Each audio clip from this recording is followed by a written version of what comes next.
قال الله تبارك وتعالى في كلامه المجيد: أعوذ بالله من الشيطان الرجيم، بسم الله الرحمن الرحيم. لو أن أهل القرى آمنوا واتقوا لفتحنا عليهم بركات من السماء والأرض ولكن كذبوا فأخذناهم بما كانوا يكسبون. أفأمن أهل القرى أن يأتيهم بأسنا بياتا وهم نائمون. أفأمن أهل القرى أن يأتيهم بأسنا ضحى وهم يلعبون. أفأمنوا مكر الله فلا يأمن مكر الله إلا القوم الخاسرون. سورۃ الاعراف کی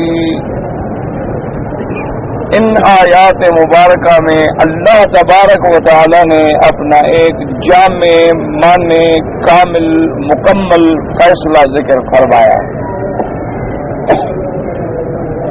جیسا کہ الحمدللہ سابقہ آیات میں اور سابقہ دروس میں آپ پڑھ چکے اور سن چکے ہیں کہ اللہ نے انبیاء کے واقعات بیان فرمائے. تقریباً 5 پیغمبروں اور ان کی اقوام کا قصہ جو ہے ہم پڑھ چکے ہیں، اور ان آیات کے بعد انشاءاللہ پھر سیدنا موسیٰ علیہ السلام کا عظیم واقعہ جو ہے اللہ نے وہ ذکر فرمایا ہے. اللہ تبارک و تعالیٰ نے جتنے انبیاء علیہ السلام اور ان کے قوموں کے واقعات بیان فرمائے ہیں، یہ کوئی تاریخی واقعات یا قصے نہیں ہوتے کہ ترتیب سے بیان کیے جائیں، بلکہ اللہ کی طرف سے یہ قوموں کو اور اپنے بندوں کو جھنجھوڑنے کے لیے ایک عبرت کے مرقع ہوتے ہیں. ان قصص کو پڑھنے کے بعد چونکہ اب یہ امت جو ہے آخری امت ہے، اس امت کے بعد کوئی امت نہیں اور ہمارے آقا کے بعد کوئی نبی نہیں، تو اب اسی امت نے چونکہ قیامت تک جانا ہے، تو اللہ تبارک و تعالیٰ نے سابقہ انبیاء کے واقعات ذکر فرما کے اس امت کے لیے بہت بڑے عبرت کے اور ہدایت کے راستے کھولے ہیں کہ بھی آپ غور کریں کہ اللہ نے نوح علیہ السلام کی قوم کو غرق کیا تو کیوں غرق کیا؟ کیونکہ اللہ پاک کسی قوم کو، کسی بندے کو، کسی فرد کو اس کے گناہوں کے بغیر، اس کے اپنے اعمال کے بغیر تو کبھی سزا نہیں دیتے. اللہ تبارک و تعالیٰ اپنے بندوں پہ کبھی ظلم نہیں فرماتے، وہ تو ظلم سے پاک ہیں، بلکہ اللہ تبارک و تعالیٰ کی یہ سنت ہے کہ وہ ہمارے لاکھوں گناہ تو معاف کر دیتے ہیں، ان پہ مواخذہ بھی نہیں فرماتے.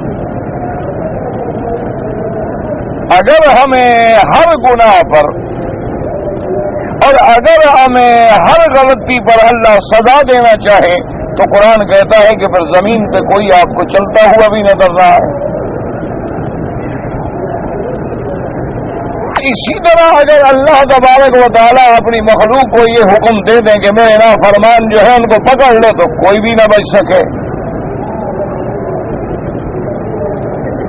تو اللہ کا کرم ہے اور اللہ کا رحم ہے کہ ہمارے جیسے قرآن کہتا ہے کہ یعفو عن کثیر، تمہارے بہت بڑے گناہ ہیں جن کو اللہ معاف کر دیتے ہیں. لیکن اس کے باوجود بھی قوم نوح علیہ السلام ایسی غرق ہوئی کہ کوئی بھی نہ بچ سکا، صرف 80 آدمی کو نجات ملی جو کشتی میں تھے. آخر وجہ کیا تھی؟ اسی طرح آپ نے قوم عاد کا واقعہ پڑھا، آپ نے قوم سمود کا واقعہ پڑھا، آپ نے قوم لوط کا واقعہ پڑھا، آپ نے قوم شعیب کا واقعہ پڑھا علیہم الصلاۃ والتسلیم کہ ان قوموں پر جو اللہ کے عذاب آئے، کسی پہ غرق آ گیا، کسی پہ زمینوں سے زلزلہ آ گیا، کسی پہ اللہ نے ہواؤں کا طوفان مسلط کر دیا، اور بعض قوموں کو جبریل کی آواز سیا سے ہلاک کر دیا گیا، بعض قوموں کو بستیوں کے ساتھ الٹ کے پتھروں کی بارش کر دی گئی. کیوں؟ آج امت محمد مصطفیٰ صلی اللہ علیہ وسلم جو ہے وہ عبرت پکڑے اور اپنے اپنے گریباں میں اپنے اپنے زیر اثر لوگوں میں نظر دوڑائے کہ کیا وہ گناہ آج ہمارے اندر تو موجود نہیں. پہلی امتوں میں جو گناہ تھے، مثلا لوط علیہ السلام کی قوم میں لواطت، اسی طرح یعنی مردوں کا بدفعلی کرنا، اسی طرح قوم شعیب علیہ السلام میں ناپ اور تول میں نقصان کرتے تھے کہ جب دینا ہوتا تھا تو تھوڑا دیتے اور لینا ہوتا تو زیادہ لیتے. اسی طریقے سے آپ نے دیکھا کہ حضرت قوم صالح علیہ السلام کی قوم نافرمانی میں اتنی بڑھ گئی کہ خود معجزے مانگے اور پھر مانگی ہوئی چیز کو خود قتل کر دیا، اونٹنی کو ذبح کر دیا. ان سارے واقعات بیان کرنے کا مقصد کیا ہے کہ تم عبرت پکڑو. اور اگر ہم یہ سارے واقعات اپنے آنکھوں کے سامنے دیکھ کر عبرت نہ پکڑیں، یعنی ہمیں کوئی ہمارا ضمیر بیدار بھی نہ ہو، ہمارے سامنے سب کچھ ہو رہا ہو، ہمارے سامنے فحاشی کھلی ہے، زنا کھلا ہے، لواطت کھلی ہے، بے حیائی کا طوفان ہے، شیطان ہر گلی میں ننگا ناچ رہا ہے، اور ہر بندہ اگر خاموش ہے یا اس کے رنگ میں رنگا گیا ہے تو بندہ یعنی اس تہذیب کا خود شکار ہو گیا. اچھا، اگر بعض کوئی اچھے آدمی بھی ہیں تو وہ کہتے ہیں چھوڑو جی اب ہم ان کے ساتھ کیا کر سکتے ہیں، یہ تو ماحول بگڑ گیا ہے، معاشرہ بگڑ گیا ہے، اب ہم کیا کریں، بس اپنی جان بچائیں. اگر ایسے حالات ہو گئے ہیں تو پھر اللہ معاف فرمائے. اللہ تبارک و تعالیٰ کا ایک فیصلہ ہے کہ جو قومیں امر بالمعروف چھوڑ دیتی ہیں، نہی عن المنکر چھوڑ دیتی ہیں، برائیوں سے روکنے کا کام نہیں کرتے، بھلائی کا حکم نہیں کرتے، ظالم کو ظلم سے نہیں روکتے، تو فرمایا پھر میرے عذاب کا کوڑا جب برستا ہے تو پھر سب پہ برس جاتا ہے. اسی لیے کتب سابقہ میں ایک روایت میں آیا ہے کہ اللہ نے ایک بستی پر حکم دیا کہ اس بستی پہ عذاب نازل کیا جائے، تو فرشتوں نے عرض کیا کہ مولا اس بستی میں سے ایک بڑا عابد بندہ ہے، بڑا صالح ہے، رات دن عبادت میں ہے، اس کے بارے میں کیا فرمایا، اس کو بھی عذاب میں برباد کر دو. فرشتے حیران ہو گئے کہ یا اللہ وہ تو تیرا عابد ہے، ماننے والا، 24 گھنٹے تیرے ذکر میں ہے، ہر وقت مسجد میں بیٹھا ہے، نماز ہے، روزہ ہے، تہجد ہے، اس نے تو کبھی گناہ بھی نہیں کیا. اللہ نے فرمایا ٹھیک ہے اس نے گناہ نہیں کیا، لیکن گناہ گار جو ہے گناہ کرنے والے ان کو بھی تو نہیں روکا، ان کا ہاتھ بھی تو نہیں پکڑا. اور اگر وہ اس کی بات نہیں مانتے تھے تو اس ماحول کو چھوڑ کے نکل جاتا، کیونکہ دنیا میں طریقے ہیں نا کہ اگر اللہ نے آپ کو طاقت دی ہے تو برائی کو طاقت سے بدل دیں. اللہ نے یہ طاقت نہیں دی تو بول سکتے ہو تو زبان سے برائی کو روکیں. اگر یہ طاقت بھی نہیں ہے تو دل میں اس برائی کو برا سمجھیں. برا سمجھنے کا کیا مانا، یعنی اس سے دور ہوں، یہ نہیں کہ برا سمجھیں اور درمیان میں رہتے ہیں پھر تو آپ برا نہیں سمجھ رہے. یعنی کم از کم دل میں برا سمجھنے کا جو آخری درجہ ہے، تو جب آپ مجھے دل میں برا سمجھتے ہو تو مجھے ملیں گے کب؟ تو اگر آپ آتے ہیں، کھاتے ہیں، جاتے ہیں، بیٹھتے ہیں، اس کا مطلب ہے کہ آپ ان کو برا نہیں سمجھ رہے. اور دوسرا، ان انبیاء علیہم السلام کے واقعات میں دلیل صداقت ہے رسالت محمد الرسول اللہ صلی اللہ علیہ وسلم کہ اللہ کے نبی مکے میں پیدا ہوئے، مکے میں جوان ہوئے، مکے میں شباب گزرا، مکے میں نبوت اتری، اور اللہ کا پیغمبر کبھی ہمیں آدم علیہ السلام کی بات سناتے ہیں، کبھی نوح علیہ السلام کی بات سناتے ہیں، کبھی اللہ کے پیغمبر حضرت خلیل کا واقعہ بیان فرماتے ہیں. تو یہ صاف دلیل ہے ان کی نبوت کی کہ اللہ انہیں خبر دیتا ہے، ورنہ ان سے تو ہزاروں سال پہلے کے یہ واقعات ہیں. اور اسی طرح انبیاء علیہم السلام کے قصوں میں اللہ نے فرمایا میرا مدنی ہم نے آپ کے دل جمی کے لیے آپ کے دل کے سکون کے لیے بھی یہ واقعات بیان کیے ہیں تاکہ اللہ کے پیغمبر دیکھ لیں کہ ہر نبی کے ساتھ یہ ہوتا آیا ہے کہ قوموں نے جھٹلایا. اسی طرح یہ بھی واضح ہو جائے کہ حضرت آدم سے لے کر میرے محمد مدنی صلی اللہ علیہ وسلم تک علیہم الصلاۃ والتسلیم اللہ کے کروڑوں صلاۃ و سلام ہوں تمام انبیاء پر. یہ بھی سارے بندے سمجھ لیں کہ ان سب کی ایک ہی دعوت تھی دعوت توحید کہ اللہ کی عبادت کرو. اس میں کوئی اختلاف نہیں. یہ ایک ایسی دعوت ہے جو تمام انبیاء اور رسول کی ایک ہی دعوت ہے کہ اللہ کی عبادت کرو کسی غیر کی عبادت نہ کرو. اللہ کے نبیوں پر ایمان لاؤ قیامت پر ایمان رکھو سزا اور جزا پہ ایمان رکھو تاکہ اسی خوف سے آخرت کے تصور سے اپنے اعمال کی اصلاح کرو کہ کل ہمارا فیصلہ ہونا ہے. تو ان واقعات مبارکہ میں یہ قصہ سے اب اللہ پاک اپنا 5 پیغمبروں کے ان کی قوموں کے قصے سنا کے ان آیات مبارکہ میں ایک عمومی فیصلہ فرماتے ہیں. اللہ تبارک و تعالی نے فرمایا کہ وَلَوْ أَنَّ أَهْلَ الْقُرَىٰ آمَنُوا وَاتَّقَوْا لَفَتَحْنَا عَلَيْهِمْ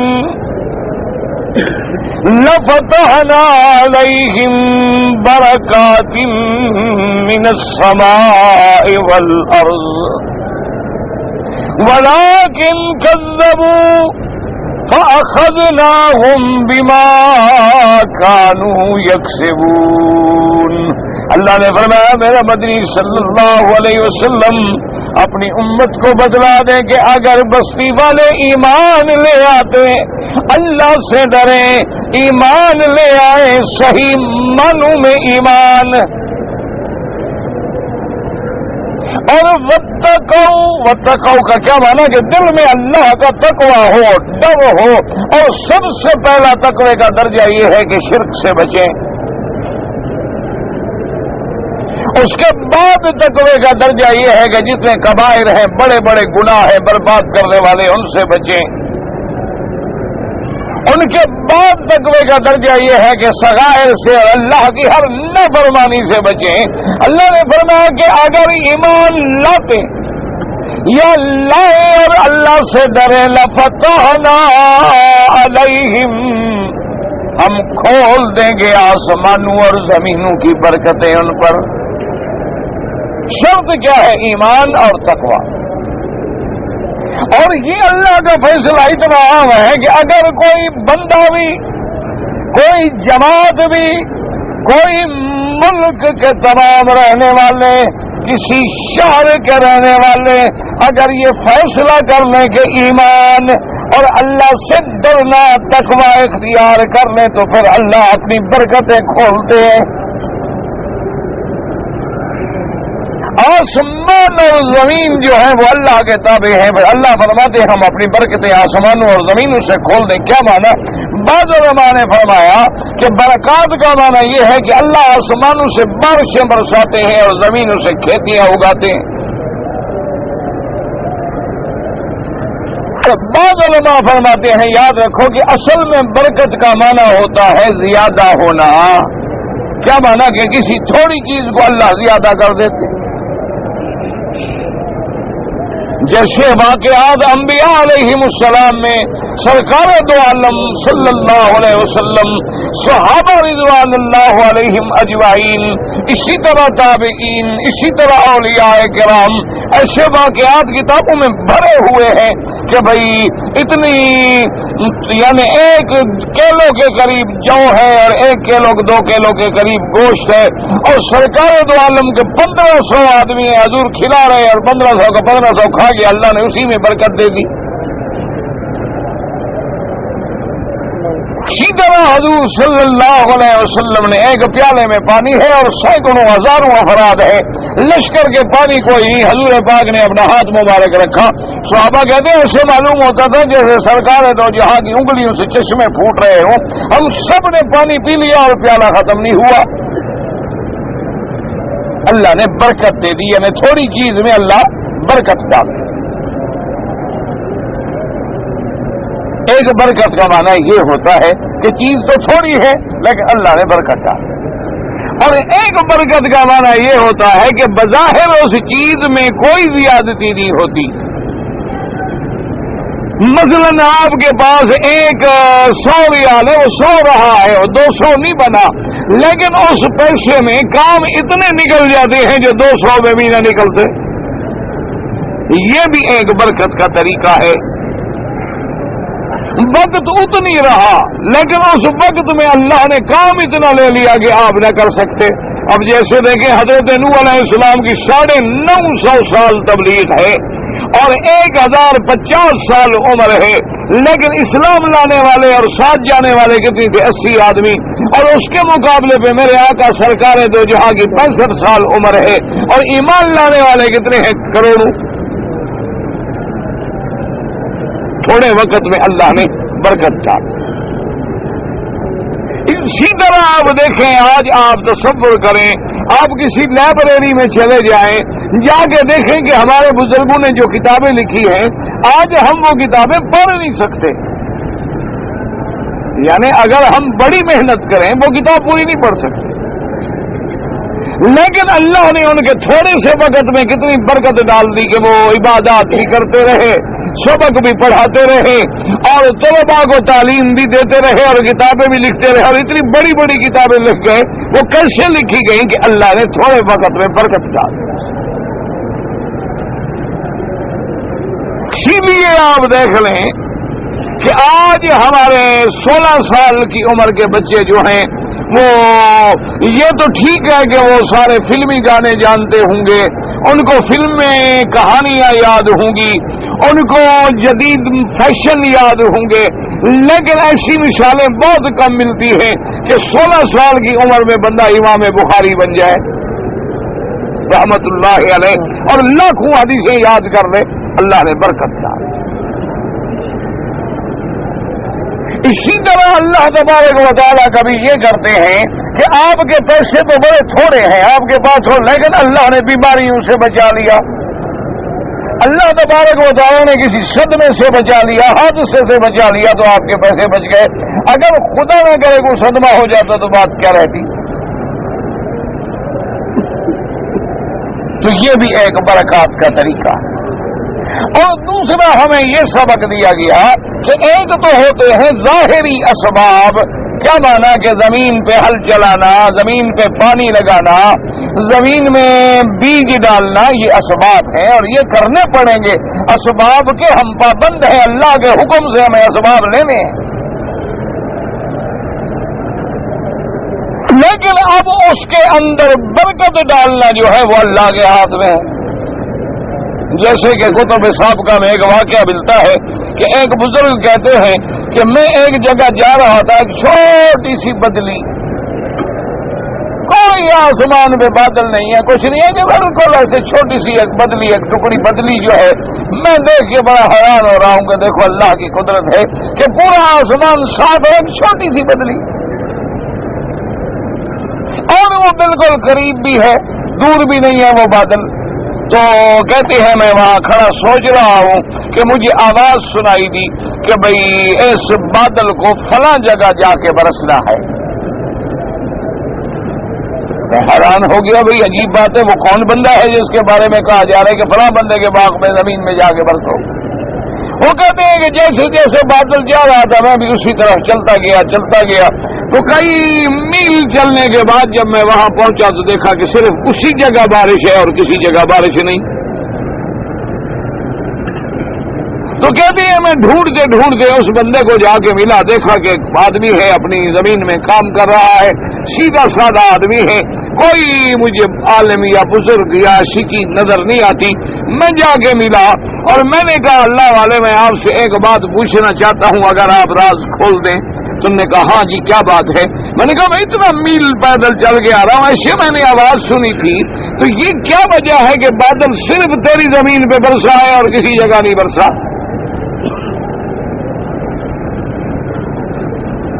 نے کہا بھائی یہ ہے تو اللہ کی رحمت، لیکن میں چاہتا تو نہیں تھا کہ کسی کو بتلاؤں، لیکن آپ اتنا سفر کر کے آئے ہیں تو میں بتلانا چاہتا ہوں کہ میں نے اپنا ایک زندگی میں اصول بنا لیا ہے کہ جتنا مجھے اللہ دیتا ہے میں اس کو 3 حصوں میں تقسیم کر دیتا ہوں۔ ایک حصہ تو اپنے بیوی بچے اولاد پہ خرچ کرتا ہوں، اور ایک حصہ جو ہے پھر اسی زمین کے بنانے پہ خرچ کرتا ہوں، اور ایک حصہ جو ہے وہ میں اللہ کے راستے میں دے دیتا ہوں۔ میں نے اپنی ہر چیز کو 3 حصوں میں تقسیم کر دیا ہے۔ میرے ہر کام میں ایک حصہ جو ہے وہ اللہ کے لیے، کہ مجھے 3 ریال بھی ملیں گے نا، میں نے کہا نہیں اللہ بھی 1 ریال خیرات، 1 ریال بچوں کو دوں گا اور 1 ریال پھر اپنے کام پہ لگاؤں گا۔ تو جس دن سے میں نے اللہ سے یہ فیصلہ کر لیا ہے، نہ تو میرا کبھی فصل خراب ہوا ہے، نہ مجھے کبھی پانی کی تکلیف ہوئی ہے، جب ضرورت ہوتی ہے بادل آ جاتے۔ تو اس لیے ہمیشہ یاد رکھیں۔ اور آج دراصل جتنی بھی ملک ہیں کافروں کو تو آپ چھوڑ دیں، کافروں کی تو زندگی الگ ہے، وہ دنیا کے لیے کر رہے ہیں اور دنیا ان کو مل رہی ہے اور ملنی ہے۔ اللہ کا فیصلہ ہے کہ جو دنیا چاہتے ہم دیتے۔ ثم یرید الدنیا نؤتہ منہا، جو صرف دنیا کے طالب ہیں اللہ نے فرمایا ہم دیتے ہیں، اس اللہ کی شان ہے۔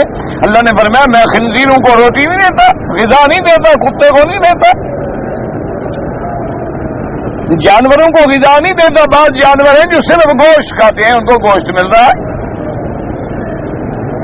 بعد آپ نے دیکھا بڑے بڑے سفید پرندے ہوتے ہیں دریا کے کنارے بیٹھے ہوتے ہیں، چھوٹی مچھلی کھاتے ہیں، ان کو مل رہی۔ تو آپ نے دیکھا ہوگا کہ بعض پرندے ایسے ہیں جو سائبیریا کے اور ٹھنڈے علاقوں سے آتے ہیں آپ کے ملک میں، ایک خاص سیزن میں آتے ہیں، آ کے اپنا کھاتے ہیں پیتے ہیں پھر واپس چلے جاتے ہیں۔ تو رزق تو ان کو بھی اللہ پاک دے رہے ہیں۔ باتیں نہ سوچا کریں کہ ابھی کافر جو ہے وہ بھی تو اللہ کی مخلوق ہے، اللہ کا بندہ ہے، اور وہ اسباب پہ جو بھی عمل کرے گا۔ آپ دیکھیں نا یہ ایک اصولی سی بات ہے کہ آپ اگر ٹھنڈا پانی پیئیں گے آپ کو بھی ٹھنڈا لگے گا، مجھے بھی ٹھنڈا لگے گا، بزرگ کو بھی ٹھنڈا لگے گا۔ گرم پانی پیئیں گے آپ کو بھی گرم لگے گا، مجھے بھی گرم لگے گا۔ ایک بات کو سمجھا کریں۔ اور اب یہ ہے کہ جن لوگوں نے اپنے اللہ کو مان لیا ہے، اب ان کو غور کرنا چاہیے کہ ان کی آبادی کے 2 سبب ہوتے ہیں۔ ایک ظاہری سبب ہوتا ہے اسباب، اور باطنی سبب ہوتا ہے اپنے رب کو راضی کرنا، اللہ پہ ایمان لے آنا، اللہ کی نافرمانیوں سے بچنا۔ اسی لیے آپ دیکھیں آپ لاکھ بجٹ بنا لیں لیکن ناکام۔ اب جناب کاغذوں میں بیٹھ کے اعداد و شمار مرتب کر دیتی ہیں کہ جناب اگر ہم نے 10 روپے ٹیکس بڑھا دیا اور آدمی ہے 2 کروڑ تو کتنی اتنا پیسہ آ گیا۔ آپ اعداد و شمار کی لاکھ بھول بھلیوں میں ڈوبتے رہیں، لیکن جب میرا رب راضی نہ ہو تو کیا کریں گے آپ اندازہ کرتے ہیں کہ جی ہمیں کپاس جو ہے 2 کروڑ من ملے گی، وہ 20 لاکھ بھی نہیں ملتی۔ آپ اندازہ لگاتے ہیں کہ ہمیں 2 لاکھ من گندم ملے گی، وہ 1 لاکھ بھی نہیں ملتی، تو آپ کیا کر لیں گے؟ آپ کے تو کاغذ رکھے رہ گئے سب کے سب اپنے ٹھکانے پر۔ معمولی سی بات ہے کہ وقت پہ پانی نہ آیا اور جب ضرورت نہیں تھی تو بارش آ گئی، یعنی نہ آنے سے بھی بربادی ہو گئی، پھر آنے سے بھی بربادی ہو گئی کہ جب ضرورت تھی تو پانی ملا نہیں، اور جب فصل تیار ہونے لگی اوپر سے پانی پڑ گیا۔ تو اس لیے ہمیشہ یاد رکھیں کہ جب اسلام کا تم نام لیتے ہو، تم اپنے آپ کو مسلمان کہلاتے ہو، تم اپنے آپ کو حضور کا کلمہ پڑھ کے حضور کا امتی سمجھتے ہو، تم مکہ مدینہ کو بھی مانتے ہو، تم اللہ کا گھر طواف عمرہ قرآن بھی مانتے ہو، لیکن اس کے مطابق کام نہیں کرتے ہو، کام اس کی نافرمانی والے کرتے ہو، تو کامیابی کیسے ہو؟ کہ آپ دیکھ لیں، بظاہر آپ جتنا کسی کو سمجھائیں نا جی اس کے دماغ میں یہ بات کبھی نہیں بیٹھ سکتی کیونکہ کسی آدمی سے یہ کہو کہ جناب تمہارے پاس اگر 1 لاکھ ریال ہے یا 1 لاکھ روپے ہے تو 2.5% زکوٰۃ ادا کرو، تو صاف بات ہے کہ 2.5% جب زکوٰۃ دے گا تو پیسہ کم ہوگا نا۔ اچھا، 1 لاکھ روپے جو ہے تم بینک میں ڈالو، وہ آپ کو 7% سود دیں گے تو پیسہ بڑھے گا۔ اب جب مولوی اس کو سمجھاتا ہے کہ نہیں، سود سے پیسہ کم ہو جاتا ہے اور زکوٰۃ سے پیسہ بڑھ جاتا ہے، وہ کہتا ہے مولوی پاگل ہو گیا۔ وہ کہتے ہیں حضرت ان کا دماغ کوئی کل ڈھیلی ہو گئی۔ کہتے معلوم ہوتا ہے کہ مولوی صاحب جو ہے نا بڑھاپے میں عقل بھی ساتھ کی، کمال کی بات ہے۔ 1 لاکھ روپے ہم رکھ لیتے ہیں، 2.5% ہر سال نکالتے رہیں تو کئی سال کے بعد ختم ہو جائے گا، اور 1 لاکھ روپے ہم رکھ دیتے ہیں، ہر سال ہمیں 7% مل رہا ہے تو بڑھتا چل جائے گا۔ کھلی بات ہو، کہتے ہیں دیکھو جی 2 اور 2 4 ہوتے ہیں، 2 اور 2 کبھی 3 نہیں ہوئی۔ یہ مولوی پاگل ہے، الٹی باتیں بتلاتے ہیں۔ کہ یہ بات سوچا کریں کہ یہ بات غور کیا کریں کبھی کبھی کہ کبھی جب ہم مولوی بیچارے کو گالی دیتے ہیں تو ذرا ٹھنڈے دل سے سوچ لیا کریں کہ یہ بات مولوی نے اپنی طرف سے کہی ہے یا یہ اللہ رسول کی بات ہے، اور اگر وہ بات اللہ رسول کی ہے مولوی نے تو تمہیں سنائی ہے، مولوی نے بنائی نہیں۔ تو اب جب تم گالی دے رہے ہو مولوی کو تو اصل گالی کس کو ملے گی؟ اب جب تم کہہ رہے ہو، اسی لیے کافر بھی تو کہتے تھے نبیوں کو کہ مجنون ہے جی، دیوانے ہیں۔ کافر بھی تو سب کہتے تھے کہ انبیاء جو ہیں نعوذ باللہ مجنون ہے۔ اب تھوڑا سا غور کرو کہ کیا یہ بات جو ہے کہ بھی زکوٰۃ دینے سے، خیرات کرنے سے مال میں برکت ہو کے مال بڑھ جاتا ہے اور سود میں، حرام میں مال گھٹ جاتا ہے، یہ بات کیا مولوی کہتا ہے یا اللہ کا قرآن کہتا ہے؟ اگر تو مولوی کہتا ہے چھوڑ دو یار، مولویوں کی بات نہ مانا کرو، کوئی نہیں، ہمارا بھی گزارا ہو جائے گا نہ ماننے سے۔ اور اگر یہ اللہ کا فیصلہ ہے کہ یمحق اللہ الربا ویربی الصدقات، اللہ فرماتے محق مانا کسی چیز کو برباد کر دینا، فرمایا ربا جو ہے اس کو تو ہم مٹا دیتے ہیں، برباد کر دیتے ہیں، اور صدقات کو ہم بڑھا دیتے ہیں۔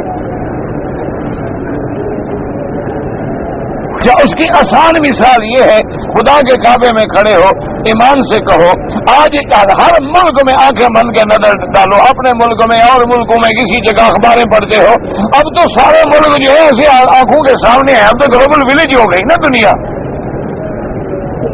اب تو یعنی ہم اتنے ترقی یافتہ ہو گئے ہیں کہ پوری دنیا سمجھے ایک بستی ہے، کہ صبح جو کچھ 10 لاکھ میل دور ہو رہا ہو تمہیں پتہ لگ جاتا ہے، تو پتہ لگ گیا، دنیا سامنے آ گئی نا۔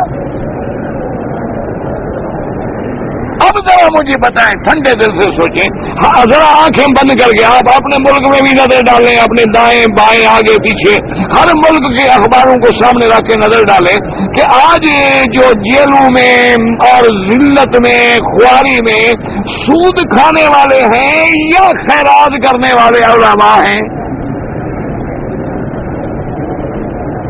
انہیں کروڑوں روپے ہر روپے لیے تھے، کتنا کیا ہے؟ کہاں گیا بھائی؟ اچھا، اور جس مولوی بیچارے نے کبھی کچھ نہیں دیا، بالکل اپنا جناب وہاں ایک لکڑی ہاتھ میں ہے، مسجد میں آتا ہے، پڑھاتا ہے، کھاتا ہے، پیتا ہے، شام کو سو جاتا ہے، اس کا اللہ کی رحمت سے کیا بگڑا ہے؟ اور جن لوگوں نے الحمدللہ صحیح حلال سے خیرات کی ہے، ایمان سے بچائیں کہ ان پر کبھی کسی قسم کا، بلکہ ایسے واقعات میں بتا سکتا ہوں کہ کئی دوستوں کو میں جانتا ہوں جن کی چوریاں ہو گئی، انہوں نے آگے کہا کہ مولوی صاحب چوری تو ہو گئی ہمارے گناہ کی وجہ سے، لیکن میں اپنے مال کی پوری زکوٰۃ نکالتا ہوں، میرا مال جائے گا نہیں، اور مال واپس آیا۔ کیا ایک آدمی مثال کے طور پہ ساری زندگی اللہ معاف کرے سود کھاتا رہا، حرام کھاتا رہا، بڑے بڑے محل بنا دیے، گاڑیاں، موٹریں، لیکن ایک لڑکی بے حیا ہو کے نکل گئی، کیا بچا؟ بچ گیا باقی اپنے خاندان میں ایک لڑکا نالائق پیدا ہو گیا، باغی ہو گیا، والدین کی پوری جائیداد تباہ ہو گئی، اور جن لوگوں نے حلال کھایا تھا ان کے ایک گھر میں عالم بنا جو ساری دنیا کی ہدایت کا ذریعہ بن گیا۔ وہاں ایک بندہ پیدا ہوا جس نے قرآن کی تفسیر لکھ دی، ایک بندہ پیدا ہوا جس نے بخاری شریف کا ترجمہ کر دیا، اور کروڑوں لوگوں نے حدیث رسول پڑھ لی۔ اسی لیے آپ اندازہ فرمائیں کہ اللہ کے فیصلے، اللہ فرماتے ہیں دو چیزیں اختیار کر لو، ایک ایمان اور ایک تقوی۔ تقوی کا کیا معنی؟ اللہ سے ڈرنا۔ یاد رکھو تقوی کا کیا معنی ہوتا ہے؟ اللہ سے ڈرنا اور ایمان۔ اچھا اگر ایمان ہو تو کیا صحیح عقیدہ؟ آج ہم دیکھیں کہیں قبروں پہ سجدہ ہے،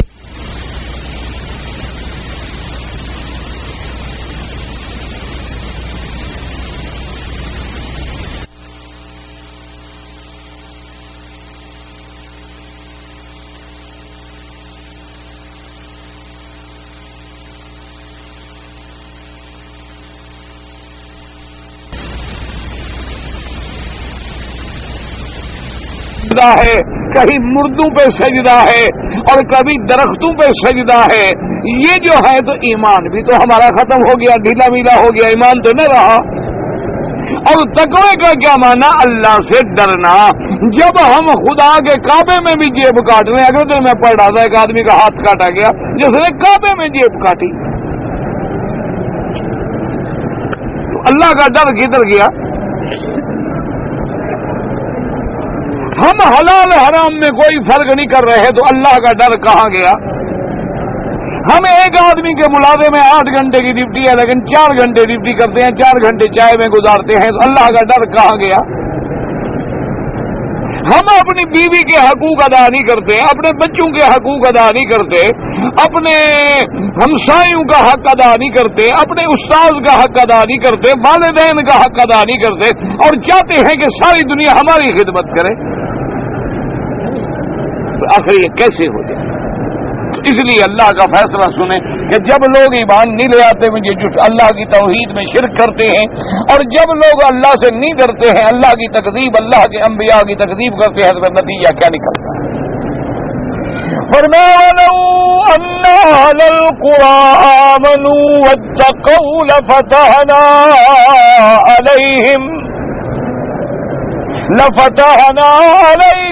بَرَكَاتٍ مِّنَ السَّمَاءِ وَالْأَرْضِ وَلَكِنْ كَذَّبُوا، لیکن انہوں نے جھٹلا دیا، انہوں نے میرے نبیوں کی بات نہیں مانی، میرے رسولوں کی بات نہیں مانی، میرے بھیجے ہوں کی بات نہیں مانی، اور بلکہ تکذیب کرتے رہے، جھٹلاتے، فَأَخَذْنَاهُمْ بِمَا كَانُوا يَكْسِبُونَ۔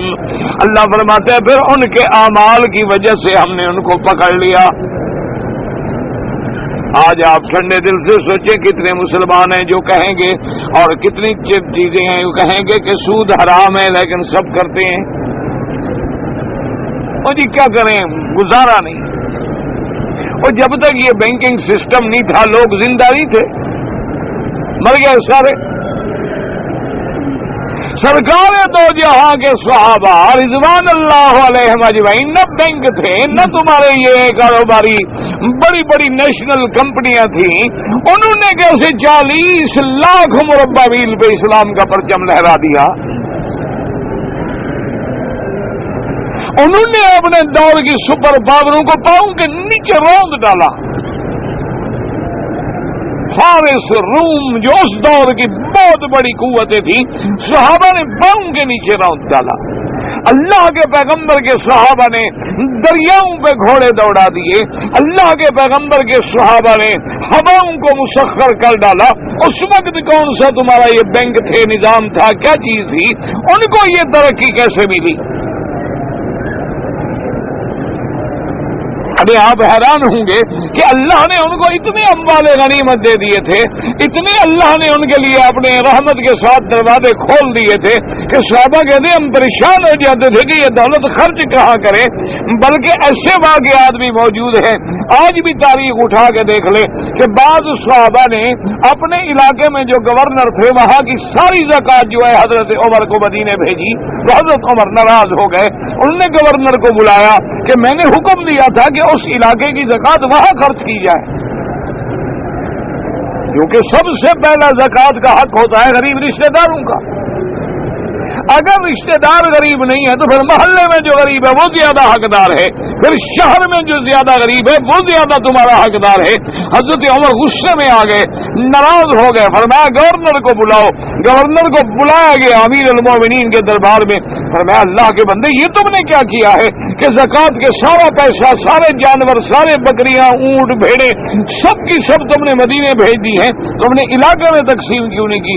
اس نے کہا امیر المومنین ناراض ہونے کی ضرورت نہیں، میرے علاقے میں کوئی لینے والا ہے ہی نہیں، علاقے میں کوئی زکوٰۃ لینے والا نہیں تو میں کس کو تقسیم کر دوں؟ یہ کہاں سے برکتیں پیدا ہو گئی؟ اسی لیے اللہ کے کعبے میں بیٹھ کے، کعبہ آپ کے بھی سامنے ہے اور میرے بھی سامنے ہے، اور ہم سب الحمدللہ اللہ کا شکر ہے کہہ دو الحمدللہ، اللہ کے حرم میں کھڑے ہیں، اللہ نے نصیب کیا نہ، ورنہ ہماری کیا طاقت ہے؟ میں آپ سب کو یہ گواہ بنا کے کہتا ہوں، ذمہ داری سے اگر آپ میں سے کسی کی بات پہنچ سکتی ہے، اپنے ملک کے ذمہ داروں کو سمجھائیں کہ آج اپنے ملک میں سود بند کر دیں، اپنے ملک میں منکرات بند کر دیں، زنا اور فحاشی کے اڈوں کو بند کر دیں، اور کسی سے قرضہ نہ مانگیں، صرف اللہ کے دروازے پہ بیٹھ جائیں، دیکھیں قسمت بدلتی ہے تمہارے ملک کی کہ نہیں بدلتی۔ جب تم اللہ سے جنگ کر رہے ہو، فاضلوا بحرب من اللہ ورسولہ، تو اللہ سے جنگ کرنے والا تو کوئی کبھی نہیں جیتا، اللہ سے جنگ کرنے والا تو پھر ہمیشہ ہارتا ہے۔ تم لاکھ دنیا کے قانون بنا لو، لاکھ نظام بنا لو، لاکھ باہر سے لوگ لے آ کے 10-10 لاکھ مہینے پہ دماغ کرائے پہ رکھ لو، کچھ نہیں ہو سکتا جب تک میرا رب راضی نہیں ہوگا۔ ایک موٹی سی بات یاد رکھ لو کہ اپنے رب کو راضی کر، لیکن بزرگوں کی ایک مثال ہے نا، وہ سرائکی زبان میں ایک اللہ والے تھے، تو انہوں نے فرمایا کہ رب رسے تے مت کھسے، کہ جب رب ناراض ہو جاتے عقل کام کرتی نہیں، آدمی کو بات سمجھ ہی نہیں آتی۔ ایمان سے کہیں آج اپنی بیٹی کو، آپ بھی، میں بھی، بیوی کو، بیٹی کو، بہن کو سمجھائیں کہ بھی شریعت کا پردہ کرو، اس کو سمجھ آتی ہے بات؟ اب آج اپنے گھر والوں سے کہیں کہ دیکھو جی 5 وقت نماز پڑھو، نہیں پڑھتے ہو میرے گھر سے چلے جاؤ، سمجھ آتی ہے بات؟ آج آپ اپنے گھر میں کہیں گے جی یہ فیشن چھوڑ دو، یہ بال کٹا کے، یہ اتنا کھلی بازو رکھ کے، اریا لباس پہن کے آج کے بعد باہر نکلو تو میرا تمہارا کوئی تعلق نہیں، لکم دینکم ولی دین، سوال نہیں پیدا ہوتا، سمجھ آئے بات؟ ان سے کہو کہ جی آج چھٹی کا دن ہے، آج ذرا شام کو سمندر کے کنارے چلنا ہے، اور تم بڑا اچھے قسم کا ڈریس پہنو، اور بڑا میچنگ قسم کا سوٹ ہو، اور میچنگ پرس ہو، اور میچنگ جیولری ہو، تاکہ لوگ دیکھیں، پتہ تو لگے نا کہ میری بیوی کیسی ہے۔ وہ کیا کہ جی فکر نہ کرو، میں ایسا بند سنور کے چلوں گی کہ سارے مجھے دیکھیں، اور وہ بڑا خوش ہو کے دیکھا جی آج تو ہم جہاں سے گزرے نا جی، ہر کسی کی نظریں جو تھی نا جی بس میری بیگم پہ تھی۔ کہتا ہے جی آج تو بیگم آپ نے کمال کر دیا، خوش کر دیا، پوری سوسائٹی میں میرا نام اونچا کر دیا ہے تم نے، آج یعنی میں بہت بڑا دیوس اور بغیرت بن کے آیا ہوں واپس۔ اور ایک بات سن لو، حضور نے فرمایا دیوس کو جنت کی خوشبو بھی نہیں آئے گی۔ میں 500 سال کا سفر ہو تو جنت کی خوشبو آ جائیں گی، لیکن دیوس کو نہیں آئے گی۔ اور میرے مدنی کا فرمان سن لو، فرمایا من لا غیرت لہ لا ایمان لہ، جس بندے میں غیرت نہیں، ایمان نہیں، ایمان ہو تو غیرت کیسے نہ ہو؟ تمہیں ایمان ہو تو غیرت کیسے نہ ہو؟ حضور تو فرمائے، حضور کی بیویاں پاک، میرا مدنی پاک، میرا مدنی کا شہر مدینہ پاک، صحابہ پاک، وہ دور پاک۔ ایک صحابی جو بلانے آئے تو قدرتی دروازے کے سامنے کھڑے ہو گئے، حضور نے غصے میں آنکھ مبارک سرخ ہو گئی، ورنہ میرا دل چاہتا تھا کہ میں چھری مار کے تمہاری آنکھیں نکال دوں، دروازے کے سامنے کیوں کھڑے ہو؟ دیکھ رہے ہو میرے گھر کے اندر تمہارا نبی تو یہ غیرت والا ہو، اور تم بیوی کو دکھانے کے لیے پارٹیوں میں لے جاؤ، کلبوں میں لے جاؤ، آج شام کا ڈنر جو ہے چائنیز میں کریں گے، اور آج جناب کھانا جو ہے فلاں 5 اسٹار میں کھائیں گے، اور آج فلاں جگہ بوفے بڑا اچھا لگا ہوا ہے، باربی کی بہت فرسٹ کلاس ہے، وہاں جائیں گے، اور وہاں کھلے میدان میں بیٹھ کے لوگوں کے ساتھ مل کے بیٹھیں گے، کھائیں گے، اور بیوی تمہاری ہے اور تمہارے دوستوں کو ڈشز پیش کر رہی ہے، تم خوش ہو رہے ہو۔ اس سے بڑا بغیرت دیوس تو دنیا میں پیدا نہیں، اور وہ سمجھتا ہے کہ میں مسلمان بھی ہوں۔ لاکھ مولویوں کو کچھ کہتے رہو، ہم تو آمنہ کے لال، ہم تو سرکار دو جہاں محمد عربی کے غلام ہیں۔ میرے مدنی باغ اگر آنکھیں نکالنے کے لیے چھری ہاتھ میں پکڑ سکتے ہیں، ہم نے اسی نبی کا کلمہ پڑھا۔ کہ ایمان سے کہیں کہ صحابی کی نیت بری ہوگی؟ بھائی نبی کے گھر کے دروازے پہ کھڑا ہے، اللہ کے نبی کے گھر میں بری نظر ڈالے گا؟ ایسا تصور بھی ہو سکتا ہے؟ ہم تو اس عمر کو ماننے والے ہیں جو اللہ کے نبی کے دروازے پہ آ جاتا ہے اور کہتا ہے کہ یا رسول اللہ، آپ کی بیوی ابھی رات کو، چونکہ گھروں میں حمام نہیں ہوتے تھے، باتھ روم نہیں ہوتے تھے، واش روم نہیں ہوتے تھے، عورتیں بیچاری جنگل میں باہر جاتی تھیں دور، تو حضرت عمر کہتے ہیں یا رسول اللہ، میری غیرت گوارا نہیں کرتی، اللہ کے نبی کی بیویاں ہوں اور رات کو بغیر پردے کے باہر جائیں، وہ رات ہے، اندھیری ہے، بندہ کوئی نہیں ہوتا، لیکن عمر کی غیرت گوارا نہیں کرتی، حکم دیں، پردے کا حکم دے دیں، حضور کوئی عورت نہ نکلے۔ ہم تو اس عمر کو مانتے ہیں جس کو ترقی کہتے ہو یہ تنزلی ہے، اور جس کو تم دقیانوسی کہتے ہو وہی اصل دین ہے۔ اس لیے اللہ نے فرمایا کہ میری تک میرے احکام کو جھٹلایا، پھر نتیجہ کیا نکلا؟ ہم نے پکڑ لیا۔ وَلَٰكِن كَذَّبُوا فَأَخَذْنَاهُمْ، کیوں پکڑ لیا؟ بِمَا كَانُوا يَكْسِبُونَ، ان کے اعمال کی وجہ سے پکڑ لیا۔ اب آگے دیکھیں اللہ تبارک و تعالیٰ فرماتے ہیں اسی قرآن مقدس میں، فرمایا أَفَأَمِنَ أَهْلُ الْقُرَىٰ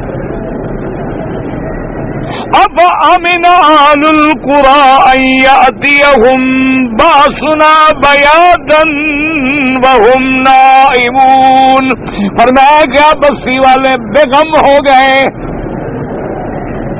میرے عذاب کو بھول گئے ہیں کہ کہیں ایسا نہ ہو کہ میرا عذاب آ جائے اور یہ سوئے ہوئے ہوں، یہ نیند میں ہوں اور میرا عذاب پکڑ لے۔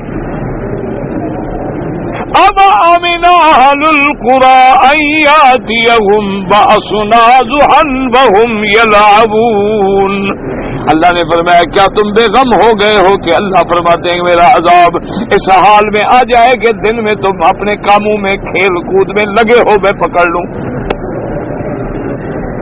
کبھی سوتے ہوئے عذاب آیا ہم نے ختم کر دیا، اور کبھی تم اپنے کھیل کود میں لگے ہو اور اللہ کی پکڑ آ گئی۔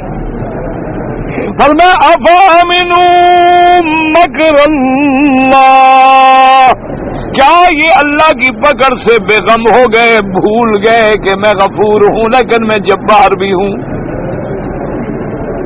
یہ بھول گئے کہ میں اگر ارحم الراحمین ہوں تو سریع الحساب بھی ہوں، یہ بھول گئے کہ میں اکرم الاکرمین ہوں تو عزیز ذو انتقام بھی ہوں، میں غالب بھی ہوں، میں بدلہ لینے والا بھی ہوں، میں پکڑنے والا بھی ہوں، اور پھر جب میں پکڑتا ہوں تو میری پکڑ سے کوئی بچ نہیں سکتا۔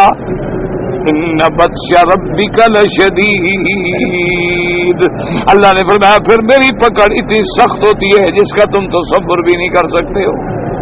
اب امنوا مکر اللہ فلا یامن مکر اللہ الا القوم الخاسرون.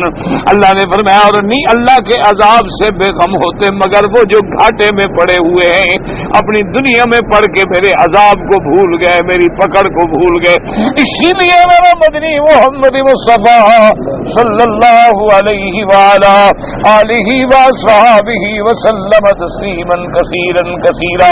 اللہ نے فرمایا میرا محبوب اپنی امت کو سارے نبیوں کے قصے سنا دیں, سابقہ قوموں کے واقعات بتلا دیں, تاکہ تیری امت جو ہے وہ میری نافرمانی سے بچ جائے, میری نافرمانی نہ کرے, میرے پیغمبروں کی نافرمانی نہ کرے, ورنہ ان پر بھی کسی وقت عذاب آ سکتا ہے.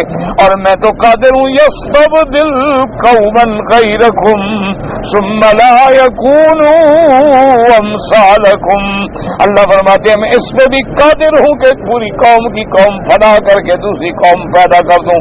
مجھے کیا تکلیف ہے, کیا روکنا ہے, میرا تو صرف ایک حکم ہونا ہے, انما امرہ اذا اراد شیئا ان یقول له کن فیکون فسبحان الذی بیدہ ملکوت کل شیء والیہ ترجعون. اسی لیے یاد رکھیں کہ بزرگوں نے فرمایا ہے کہ ہم جب گھر میں آتے ہیں بیوی بات نہیں مانتی, یا لڑکا بات نہیں مانتا, یا لڑکی بات نہیں مانتی, یا نوکر بات نہیں مانتا, تو ہم سمجھ لیتے ہیں کہ آج ہم سے کوئی گناہ ہو گیا ہے. اس گناہ کی یہ سزا مل رہی ہے کہ گھر میں نافرمانی پیدا ہو گئی. اللہ کا عذاب ایسے نہیں آتا ہے. اللہ سے دعا کریں کہ اللہ ہمیں ہر عذاب سے بچائے, اللہ پوری امت اسلام کو عذاب سے بچائے. اللہ تبارک و تعالی مسلمان ملکوں سے عذاب رفع فرما دے. اور یہ بھی دعا کرو کہ اللہ ہر ملک میں قرآن و سنت کا قانون نافذ کر. یہ دل سے دعا کیا کرو, زبانی کلامی نہیں, دل سے دعا مانگا کرو, اور اس کے بغیر ہمیں نجات نہیں مل سکتی. جو 2 دن آسمان پہ گردش تھی تو یہ بھی تو ایک عذاب کی قسم ہے نا جی, کہ باہر بارش نہ آئے اور ریت برسے, بارش نہ آئے اور مٹی برسے, بارش نہ آئے اور گرم ہوائیں چلیں, تو یہ بھی تنبیہ ہے, یہ بھی اللہ کے عذاب کی نشانیاں ہیں. تو ہمیں ان عذابوں سے ڈرنا چاہیے, اللہ تبارک و تعالیٰ کا خوف کرنا چاہیے. اور اگر کبھی بارش آئے تو دعا کیا کریں کہ اللہ اس کو باعث رحمت بنا دے. لیکن ہمارا حال تو میرا بھائی یہ ہو گیا ہے نا, ذرا بادل ہو گئے, موسم اچھا ہو گیا تو دوست ایک دوسرے کو ٹیلی فون کرتے ہیں, یار آج ویدر بہت اچھا ہے, انجوائے کریں, ذرا باہر چلیں نا. انا للہ و انا الیہ راجعون. اس کے علاوہ ہم کیا کہہ سکتے ہیں بھئی؟ ہم لوگوں کے بس میں تو یہی ہے کہ تمہارے سامنے چیختے رہیں اور فریاد کرتے رہیں. باقی ہمارے بس میں یہ تو ہے نہیں کہ ہم آپ کو پکڑ کے سیدھا کر لیں. اگر یہ ہمارے بس میں ہوتا تو ہم خود ٹھیک ہو جاتے, اپنے گھر والوں کو ٹھیک کر لیں. ہمارے ذمے تو ایک بات ہے, وہ بھی اللہ کی توفیق سے, کہ ہم آپ کو ایک بات پہنچاتے رہیں, اللہ کی نافرمانی سے ڈراتے رہیں, اور محمد مدنی کی غلامی کی بشارتیں سناتے رہیں. باقی ہدایت کے فیصلے تو اللہ کے ہاتھ میں ہیں. آج بھی آپ چلے جائیں, کسی سمندر کے کنارے چلے جائیں, آج آپ کسی ہوٹل میں رات کو جا کے بیٹھ جائیں, آج آپ کسی بڑے بڑے جو جتنے بڑے ہوٹل ہوتے ہیں 5 سٹار اور 7 سٹار تک, یہ جتنے آپ جا کے بیٹھ جائیں, آپ دیکھیں گے اللہ کے عذاب کے کتنے نمونے آپ کے سامنے آتے ہیں. پیر پکڑنا یا بیعت کرنا کوئی ضروری نہیں ہوتا.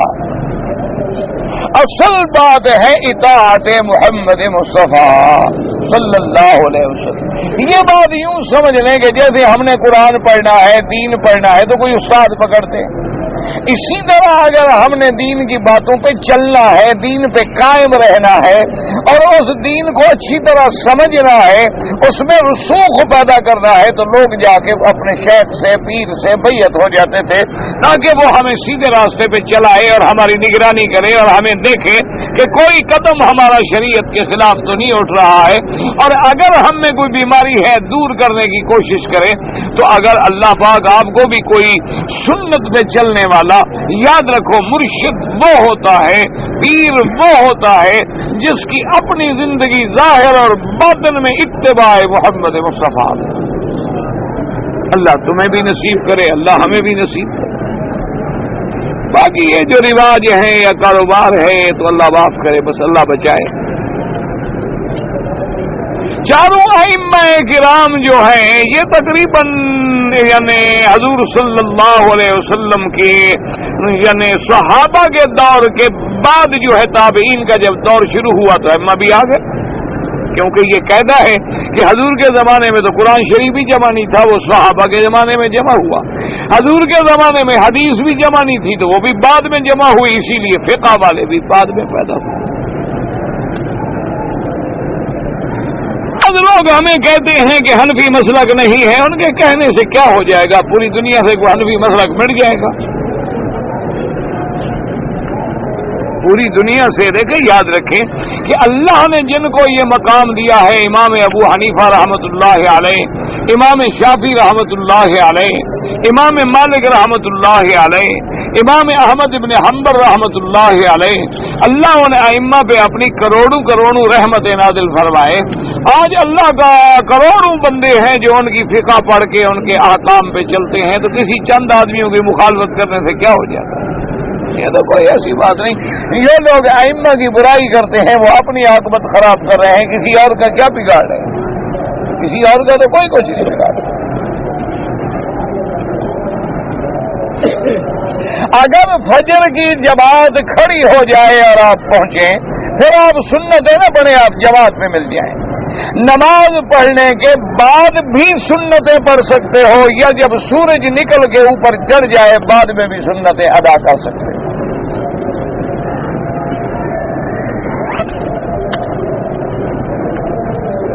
مرد اگر سینے پر ہاتھ باندھ کے نماز پڑھے کوئی حرج نہیں، سینے سے نیچے باندھے کوئی حرج نہیں، ناف پہ باندھے کوئی حرج نہیں، ساری حدیثیں موجود ہیں، جھگڑے کی کیا ضرورت؟ اور خدا کے لیے اب ان جھگڑوں سے نکل آؤ۔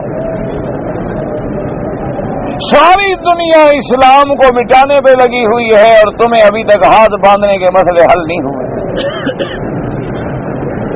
تو خدا کے لیے اپنے آپ کو نکالو ان جھگڑوں سے۔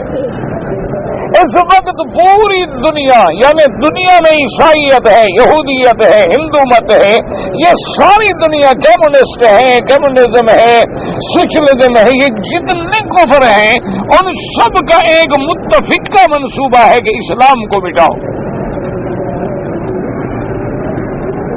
ان لوگوں کو پتا ہے کہ ہمارا مقابلہ کوئی کر سکتا ہے تو وہ دین اسلام ہے۔ ان کو پتا ہے کہ دین اسلام میں اب بھی اتنی زور ہے کہ ہمارے یونیورسٹیوں میں، ہمارے کالجوں میں لڑکیاں، لڑکے، نوجوان جن کو قرآن پہنچتا ہے، پڑھتے ہیں، تعلیم ملتی ہے، فوراً اسلام قبول کر لیتے ہیں۔ یعنی آپ حیران ہوں گے کہ بڑے بڑے کافر ملک جہاں ہر طرف کفر ناچتا ہے وہاں 90 لاکھ مسلمان ہیں۔ آپ حیران ہوں گے کہ جن یونیورسٹیوں میں کبھی اذان نہیں ہوئی آج مسجدیں بنی ہوئی ہیں۔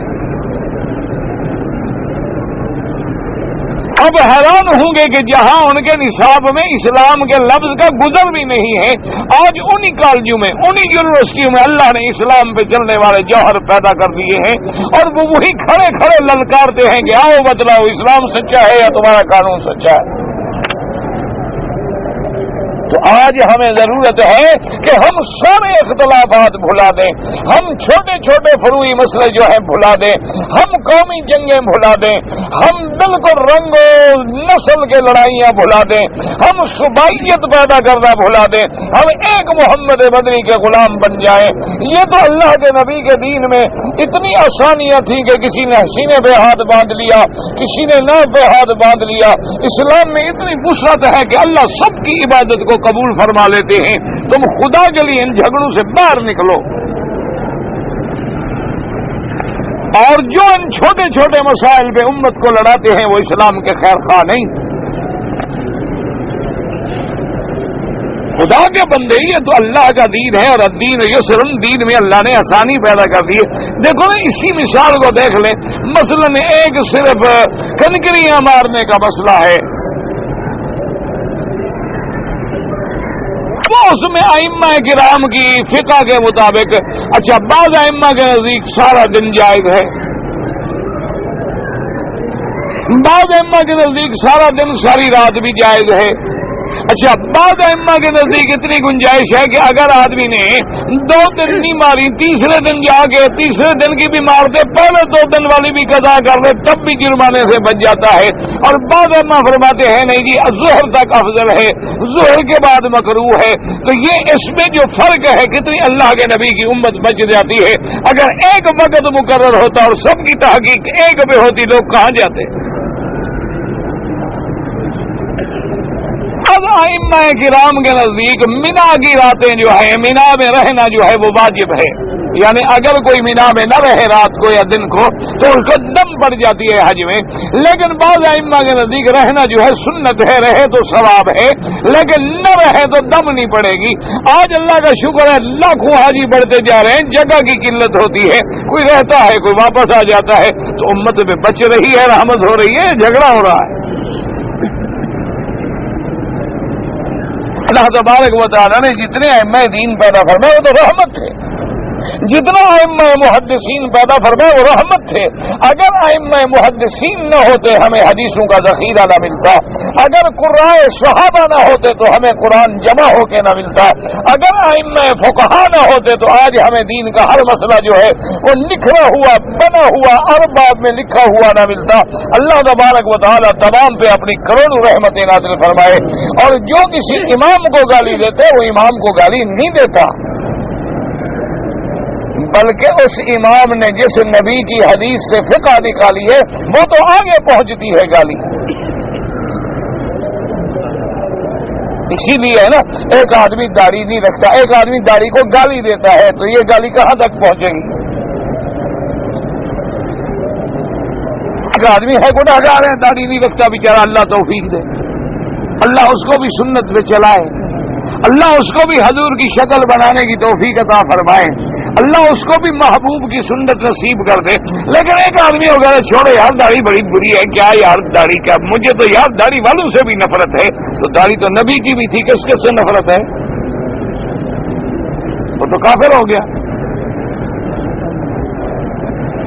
اور جی داڑھی والے کو سارے پاک ہوتے ہیں، داڑھی والے بھی بڑے بے ایمان ہوتے ہیں، سب داڑھی والے، تو داڑھی تو حضرت آدم سے لے کر ہر نبی کی تھی، پھر کس کس کو تم نے کہہ دیا؟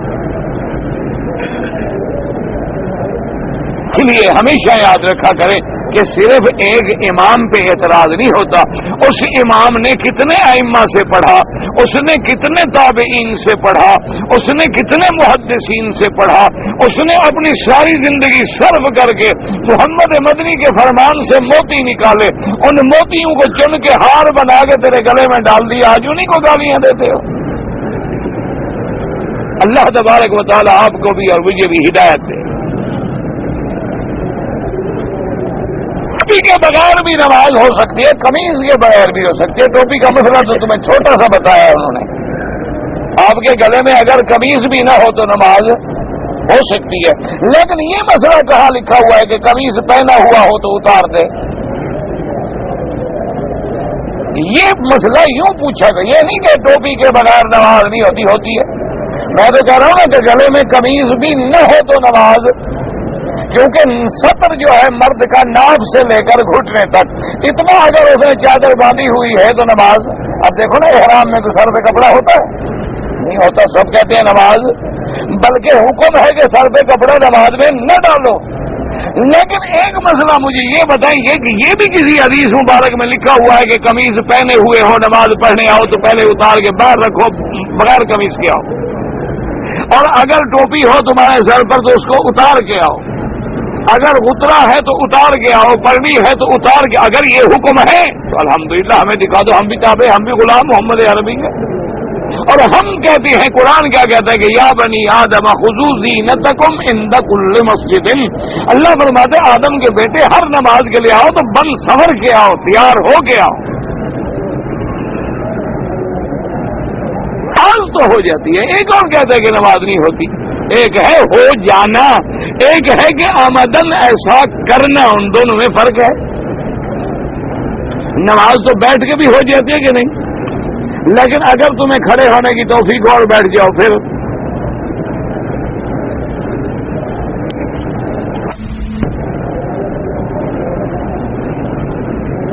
جی. ایک آدمی کی کہیں شادی ہو جائے تو شادی ہونے کے بعد جب عورت اس کے رات گھر میں آتی ہے یعنی خاوند کے گھر میں, تو کیا پہلی رات میاں بیوی کا ملنا ہم بستری کرنا جائز ہے؟ تو شادی کس لیے کرتا ہے؟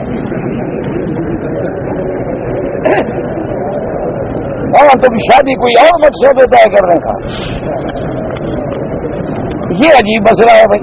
وہ اللہ کے بندے, روٹی تو بندہ ہوٹل سے بھی کھا لیتا ہے, کپڑا دھوبی سے بھی دھلوا لیتا ہے. بیوی اسی لیے تو ہوتی ہے کہ ہمیں اس گناہ سے بچائے کہ وہ ہم کسی دوسری جگہ نہیں کر سکتے. بات کو سمجھو. دیکھو نا, مثلا میں اگر اکیلا ہوں, روٹی نہیں چلو, میں بازار میں ایک روٹی خرید لوں گا, غریب ہوں ایک دہی خرید لوں گا, دہی کا پیسہ بھی نہ زمزم لے گا, 2-4 نوالے کھا لوں گا, کھجور کے ساتھ کھا لوں گا. کپڑا دھلوانا ہے خود دھو لوں گا, امیر آدمی ہوں دھو بھی دھو دے گا. سفر کرنا ہے کہ گاڑی مل جائے گی, کرائے کی بس میں بیٹھ جاؤں گا. اصل بات یہ ہے کہ اللہ نے جو مرد میں وہ قوت شہوانیت رکھی ہے, اس کو اب میں کیسے محفوظ رکھوں اور گناہوں سے بچوں, اس کے لیے بیوی ہے کہ بندہ اپنے حقوق جو ہے وہاں ادا کر سکتا ہے. اب وہ پہلی رات ملے, دوسری ملے, تیسری ملے, یہ میاں جانے بیوی جانے, مسئلے کا کیا تعلق ہے؟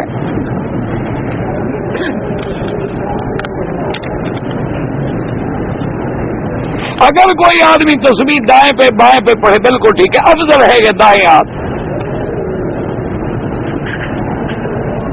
سے بچپن میں جوانی میں نمازیں چھوٹ گئی, سب سے پہلے توبہ کرو. توبہ سے سارے گناہ انشاءاللہ دھل جائیں گے. اور احناف کے نزدیک یہ ہے کہ ہر نماز کے ساتھ ایک قضا نماز بھی پڑھ لیا کرو. سفر کے لیے جا رہا ہوں,